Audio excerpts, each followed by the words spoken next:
एक entertaining film में क्या चाहिए होता है? एक्शन, ड्रामा, इमोशन, कहानी और अच्छे एक्टर। भोला में वो सब कुछ है जो कि एक मास फिल्म में चाहिए होता है और इसकी यही खूबी इसकी सारी खामी की भरपाई कर देता है। तो दोस्तों, आज हम एक्सप्लेन करने वाले हैं भोला मूवी को। तो वीडियो को शुरू करते हैं और अगर वीडियो अच्छा लगे तो वीडियो को लाइक जरूर कीजिएगा और इसी तरह के वीडियोस पाने के लिए आप हमारे चैनल को सब्सक्राइब भी कीजिएगा ताकि आपको इसी तरह के लेटेस्ट और फ्रेश कंटेंट मिलते रहे। तो फिल्म की कहानी शुरू होती है धमाकेदार एक्शन से, जहां एसीपी डायना कोकीन से लदे ट्रक का पीछा कर रही है। अपनी जाबाजी का परिचय देते हुए गोली खाने के बावजूद वह 1000 करोड़ का कोकीन जब्त कर लेती है और जो 7 लोग कोकीन से लदे इस ट्रक को लेकर जा रहे थे, डायना उन्हें भी गिरफ्तार कर लेती है। और पुलिस के लिए एक बहुत बड़ा अचीवमेंट था क्योंकि आज से पहले इतना ज्यादा कोकीन किसी ने भी नहीं जब्त किया था। और जब्त किए गए कोकीन को डायना लालगंज पुलिस थाने के खुफिया बंकर में छिपा देती है और उस बंकर के बारे में बहुत ही कम लोगों को मालूम है क्योंकि ये ब्रिटिश का जमाने का जेल है। और जिन 7 लोगों को डायना ने गिरफ्तार किए हैं उन्हें भी वो लालगंज पुलिस थाने में ही बंद करवा देती है। अब अगले सीन में लखनऊ के जेल का सीन दिखाया जाता है जहाँ पर की एक कैदी रिहा हो रहा था और उस कैदी का नाम है भोला। दरअसल भोला 10 सालों के बाद जेल से रिहा हो रहा है। वैसे तो उसे उम्र कैद की सजा हुई थी लेकिन अच्छे बर्ताव के कारण उसे जल्दी रिहा कर दिया जा रहा है। अब अगले सीन में हमें अश्वत्थामा उर्फ आंसू को दिखाया जाता है और जो 1000 करोड़ का कोकीन जब्त हुआ है वो किसी और का नहीं बल्कि आंसू के लोगों का ही है। और ये बात जब आंसू को मालूम चलती है तो वो पूरी तरह से बौखला जाता है। आंसू ये बात अपने भाई निठारी को बताता है, जिसके बाद निठारी और आंसू अपने कोकीन के बारे में पता लगाना शुरू कर देते हैं। और निठारी और आंसू के पास गैंगस्टर की पूरी फौज है। वो आराम से पूरे के पूरे शहर को तबाह कर सकते हैं। तब वो उन्हीं गैंगस्टर और अपने कुछ खबरियों की मदद से अपने कोकीन के बारे में पता लगाना शुरू कर देते हैं। और खबरी सिर्फ आंसू और निठारी के ही नहीं है बल्कि एसीपी डायना का भी है। दरअसल रौनक नाम का एक अंडरकवर एजेंट निठारी और आंसू के साथ पिछले 2 साल से काम कर रहा है और रौनक सारी इन्फॉर्मेशन डायना को बताता है। हालांकि आंसू के अपने गैंग के ऊपर शक है कि उनके बीच में कोई गद्दार है। जिसके बाद डायना अपने बॉस के पास जाती है, जहाँ पर डायना का बॉस उसे सलाह देता है कि जब तक अदालत माल की कस्टडी नहीं लेती है तब तक ये जानकारी गुप्त रहनी चाहिए। लेकिन वे दोनों इस बात से अनजान थे कि उन्हीं की फोर्स में मौजूद भेड़िया सारी जानकारी नशीले माल की तस्करी करने वाले माफिया गिरोह आंसू और निठारी को दे रहा है। उस पुलिस फोर्स के गद्दार को पुलिस फोर्स के बारे में सारी जानकारियां हैं और वो आंसू को ये सारी जानकारियां दे देता है और वो उससे डील करता है कि 1000 करोड़ के कोकीन के बदले में वो उसे 50 करोड़ रुपए देगा और जिन ऑफिसरों ने कोकीन से लदे ट्रक को जब्त किया है वो उन्हें भी उनके हवाले करेगा। अब अगले सीन में लालगंज पुलिस थाना दिखाया जाता है जहाँ पर 55 साल का अंगद यादव नाम का एक पुलिस कांस्टेबल आता है। दरअसल अंगद यादव का ट्रांसफर हो चुका है और उसका ट्रांसफर लालगंज पुलिस थाने में ही हुआ है और आज उसकी ज्वाइनिंग है। और लालगंज पुलिस थाने में सिर्फ 4 कांस्टेबल थे और साथ ही यहाँ पर 4 स्टूडेंट भी थे जो कि रात को अपने दोस्त का जन्मदिन सेलिब्रेट कर रहे थे, वो भी लाउड स्पीकर के साथ। तो उन्हें अरेस्ट कर लिया जाता है। जिसके बाद लखनऊ के अनाथ आश्रम में हमें ज्योति नाम की एक छोटी सी लड़की को दिखाया जाता है। दरअसल आज उससे कहा गया है कि कल सुबह उससे कोई मिलने के लिए आएगा जो कि उसका एकदम खास है। लेकिन ज्योति का इस दुनिया में कोई भी नहीं है तो वो सोचती है कि आखिर उससे कौन मिलने के लिए आएगा। अब अगले सीन में हम देखते हैं कि डायना के बॉस का आज आखिरी दिन था। दरअसल आज उनका रिटायरमेंट है, इसलिए वो सारे ऑफिसरों को शराब पिला रहे होते हैं। लेकिन डायना को छोड़कर सभी लोग यहाँ पर शराब पीते हैं। दरअसल डायना को कंधे पर गोली लगी हुई थी और उसने मेडिसिन वगैरह खाई हुई थी, इसलिए वो शराब नहीं पीती है। लेकिन यहाँ पर शराब पीते ही कुछ मिनटों में ही सारे ऑफिसर अचानक से बेहोश हो जाते हैं। डायना को अचानक से ये सब कुछ समझ नहीं आया कि आखिर ये क्या हुआ। धीरे से उसे समझ आता है कि शायद शराब पीने की वजह से उनका ये हाल हुआ है और शराब में जरूर किसी ने कुछ मिलाया है क्योंकि उसने ही सिर्फ शराब नहीं पी थी। तो अब इन सारे पुलिस वालों को किसी भी हालत में हॉस्पिटल ले जाना था, लेकिन उसके कंधे में गोली लगी हुई थी इसलिए वो तो ट्रक नहीं चला सकती थी। और डायना के अलावा यहाँ पर कुछ खाना बनाने वाले लोग थे और साथ ही रिहा हुआ एक कैदी भी था जिसका नाम भोला है। और जब डायना खाना बनाने वाले लोगों से पूछती है कि क्या उन्हें ट्रक चलाना आता है तो वो मना करते हैं। और यहाँ पर जब भोला से पूछा जाता है तो वो हाँ तो कहता है, लेकिन वो साथ ही उससे ये भी कहता है कि वो आज ही रहा हुआ है और वो अपनी बेटी से मिलने के लिए जा रहा है जिसे कि उसने कभी भी नहीं देखा है और वो नहीं चाहता कि वो और किसी मुश्किल में पड़े।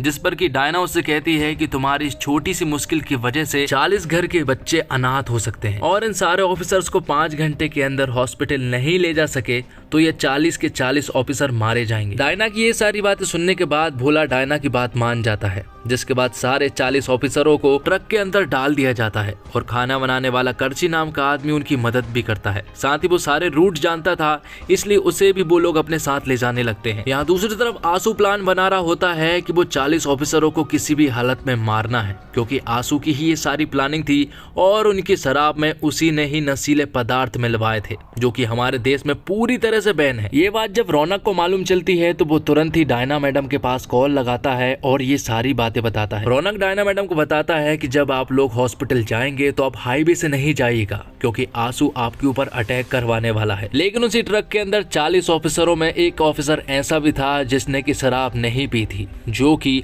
आंसू के साथ मिला हुआ है, और वो अपनी लोकेशन आंसू के पास शेयर कर देता है। और लोकेशन मिलते ही आंसू तुरंत ही शहर के सारे गैंगस्टरों को बुला लेता है। वो उनके सामने ढेर सारा पैसा रखता है और उन सभी के सामने एक एग्रीमेंट के रूप में वीडियो बनवाता है। वो उनसे कहता है कि जो भी उन 40 लोगों को मारेगा उन्हें 40 करोड़ रुपए दिए जाएंगे, और जो भी डायना मैडम को मारेगा उन्हें 5 करोड़ रुपए मिलेंगे। यहाँ दूसरी तरफ रौनक ने डायना मैडम को बता दिया था कि आंसू को लालगंज पुलिस थाने के बारे में पता चल गया है कि माल वहीं पर है, इसलिए यहाँ पर डायना मैडम तुरंत ही लालगंज पुलिस थाने में कॉल लगाती है और वहाँ के कांस्टेबल से कहती है कि अपने आजू बाजू के पुलिस स्टेशन की सारी पुलिस फोर्स को बुला लो और अपने पुलिस स्टेशन के सारे दरवाजे और खिड़कियां बंद कर लो। लेकिन ये सारी बातें सुनने के बाद वो पुलिस कांस्टेबल पूरी तरह से डर जाता है और वो अपने साथ के 3 कांस्टेबल के साथ इस पुलिस स्टेशन से रफू चक्कर हो जाता है। तो अब इस पुलिस स्टेशन में सिर्फ अंगद यादव और वो 4 स्टूडेंट बचे हुए हैं। थोड़ी देर के बाद डायना मैडम फिर से कॉल लगाती है, लेकिन कॉल कोई भी नहीं उठा रहा था। थोड़ी देर के बाद अंगद यादव कॉल उठाता है और वो उन्हें बताता है कि इस पुलिस स्टेशन में कोई भी नहीं बचा है मेरे अलावा। और साथ ही अंगद यादव यहाँ पर डायना मैडम को सब कुछ बता देता है कि आज ही उसकी ज्वाइनिंग हो रही है, जिस पर कि डायना मैडम उससे कहती है कि उसकी अभी से ज्वाइनिंग हो चुकी है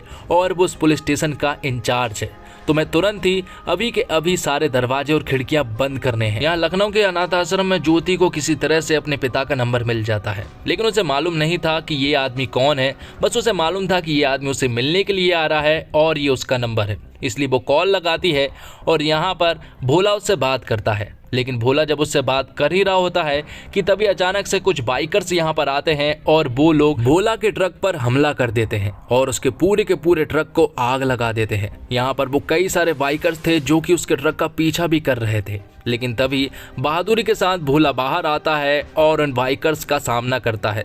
वो एक एक करके उन सारे बाइकर्स को मजा चखाना शुरू करता है और सभी को मार गिराता है, जिसके बाद वो लोग फिर से अपने सफर के लिए आगे बढ़ने लगते हैं। थोड़े आगे बढ़ने के बाद कुछ चैन से बंधे कुछ ट्रैक्टर्स उनके सामने आ जाते हैं और वो भोला के ट्रक को रोक लेते हैं। जैसे उसका ट्रक रुकता है तो भोला के ट्रक के पीछे एक नहीं बल्कि 2 गैंग आमने सामने हो जाती है। दोनों गैंग चाह रही है कि वो 40 लोग हमें मिले और डायना मैडम भी। तब दोनों गैंग समझौता करती है कि वो लोग 20-20 लोगों को मारेंगे और सारा पैसा आपस में बांट लेंगे।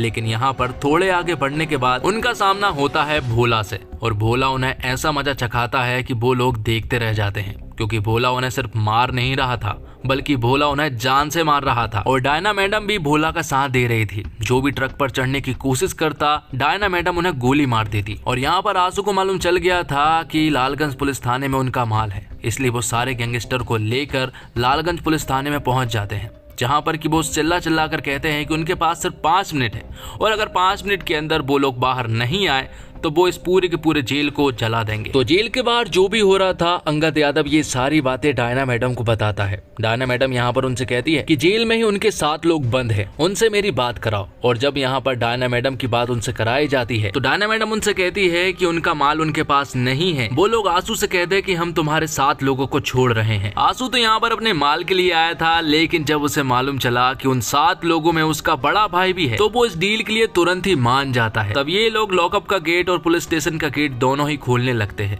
लेकिन आगे इन्हें थोड़ी देर के बाद मालूम चलता है कि उन 7 लोगों में से एक आदमी दरअसल में आंसू का भाई है, जो कि एक बहुत बड़ा गैंगस्टर है और अगर वो बाहर आ गया तो वो इन सभी लोगों को मार देगा। इसलिए डायना मैडम तुरंत ही गेट बंद करने को कहती है और ये लोग ऐसा ही करते हैं। तब ये लोग जल्दी से लॉकअप का गेट और पुलिस स्टेशन का गेट बंद कर देते हैं। तब आंसू का भाई लॉकअप की खिड़की से बाहर चिल्लाने लगता है कि उनका पूरा का पूरा माल इसी जेल में है। लेकिन यहाँ पर आंसू ठीक से नहीं सुन पा रहा था, इसलिए वो खिड़की के पास आता है और यहाँ पर अंगद यादव भी कुछ नहीं कर पा रहा था, वो उसे बोलते हुए नहीं रोक पा रहा था। तब यहाँ के स्टूडेंट के दिमाग में एक आइडिया आता है और जो लाउड स्पीकर पुलिस वालों ने जब्त किए थे वो आंसू के भाई की लॉकअप के बाहर रख देता है और उन्हें जोर जोर से बजाने लगता है, जिससे कि आंसू के भाई की आवाज बाहर तक नहीं जाती है। और फिर थोड़ी देर के बाद आंसू किसी तरह से पेड़ के सहारे उस जेल के ऊपर चढ़ जाता है और किसी तरह से वो अंदर भी पहुंच जाता है, जहां पर वो अपने भाई से मिलता है। और यहाँ पर उसका भाई आंसू से कहता है कि हम इस पूरे के पूरे जेल को जला डालेंगे। आंसू भी यहाँ पर उनसे कहता है कि वो बस चाबी लेकर आ रहा है, जिसके बाद वो सभी को आजाद कर देगा। जिसके बाद वो उन सभी लोगों के पास जाता है और आंसू उनसे लड़ना शुरू कर देता है, लेकिन यहाँ पर वो सभी लोग किसी तरह से आंसू को बंदी बना लेते हैं। वो लोग उसके हाथ और पैर को बांध देते हैं और वहाँ भोला जंग जीत चुका था। वो लोग हॉस्पिटल तो नहीं पहुंच सकते थे क्योंकि उनके पास सिर्फ 1 घंटा ही बाकी था, इसलिए वो लोग एक महाकाल की मूर्ति के पास बैठे हुए थे और यहीं पर डॉक्टर और एम्बुलेंस आने वाली थी क्योंकि 1 घंटे के अंदर उनका इलाज भी करना था।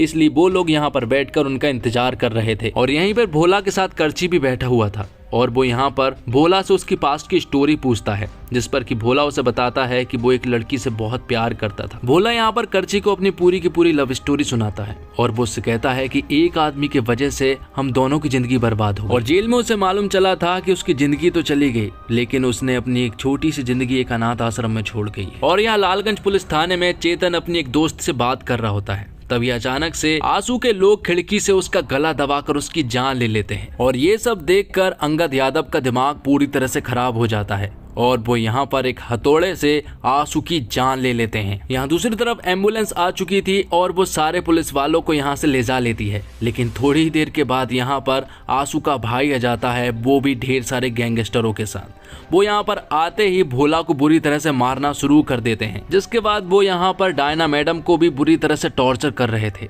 थोड़ी देर के बाद यहाँ पर रौनक आ जाता है क्योंकि डायना मैडम का कॉल नहीं लग रहा था और उसे मालूम चल गया था कि वो लोग मूर्ति के पास है। यहाँ पर वो आ जाता है और रौनक के बारे में यहाँ पर आंसू के भाई को मालूम चल गया था कि वो गद्दार है। तब आंसू का भाई रौनक को बेरहमी से मार देता है और जब ये लोग डायना मैडम को यहाँ से लेकर जा ही रहे होते हैं कि तभी भोला जाग जाता है और वो यहाँ पर सभी लोगों को चुन चुन के मारना शुरू कर देता है। यहीं पर एक त्रिशूल भी था, उस त्रिशूल की मदद से वो यहाँ पर सभी को मार डालता है। तो ये जंग जीतने के बाद भोला तुरंत ही लालगंज पुलिस थाने की तरफ निकल पड़ते हैं। यहाँ दूसरी तरफ जब यहाँ पर आंसू का भाई निठारी से मिला था तो आंसू ने उन्हें मोबाइल दे दिया था और उन्होंने सारे बड़े बड़े गैंगस्टरों के पास कॉल लगा दिया था और ये कहा था कि उन्हें एक जेल को उड़ाना है और सभी को लालगंज पुलिस थाने बुला लिया था। यहाँ भोला, डायना मैडम और करची लालगंज पुलिस थाने पहुंच चुके थे। डायना मैडम तुरंत ही उस बंकर में जाती है और उस खुफिया बंकर में वो 1000 करोड़ के कोकीन को जलाकर राख कर देती है।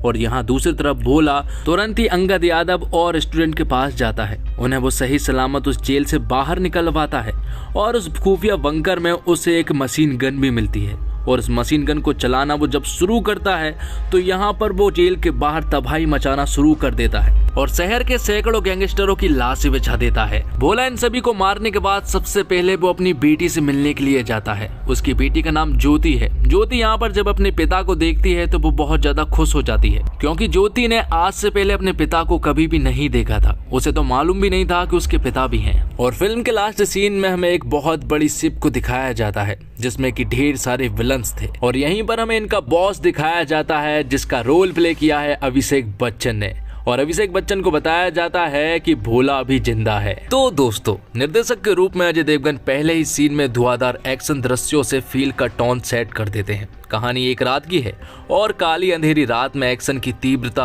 और ज्यादा महसूस होती है और फिल्म के एक्शन सारे के सारे फ्रेश है। फिल्म में 5-7 मिनट का एक चेजिंग सीक्वेंस भी है जो रोंगटे खड़े कर देता है, मगर इमोशन के स्तर पर फिल्म 19 साबित होती है। मूल फिल्म कैथी में एक्शन के साथ साथ इमोशन का भी खूबसूरत बैलेंस था। एक्शन से भरपूर फिल्मों में फाइट या मारधाड़ का तर्क मिलना मुश्किल है कि कैसे एक अकेला नायक एक साथ 30-40 लोगों का कचूमर निकालने में कामयाब रहता है, मगर भोला में उस एक्शन को जिस तरह से कोरियोग्राफ किया गया है वो सिनेमा लवर के लिए विजुअल ट्रीट साबित होता है। और भोला के फ्लैशबैक के ट्रीट के कुछ सवालों के जवाब बाकी रह जाते हैं, मगर एक रात की कहानी को कैमरे में दिखाने का काम फिल्म के सिनेमाटोग्राफर असीम बजाज ने बहुत ही चतुराई से किया है।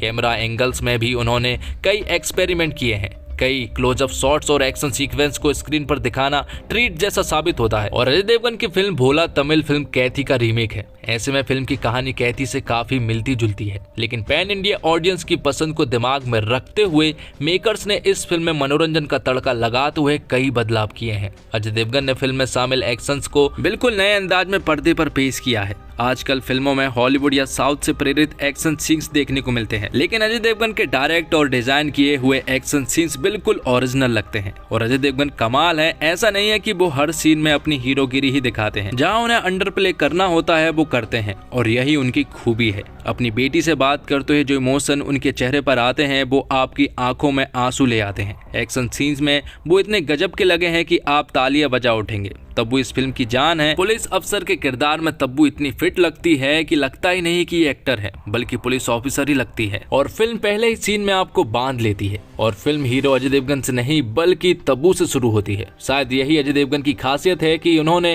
हीरो होने के बावजूद हीरो वाली एंट्री हीरोइन को दी और हर सीन में जबरदस्ती की हीरोगिरी नहीं दिखाई।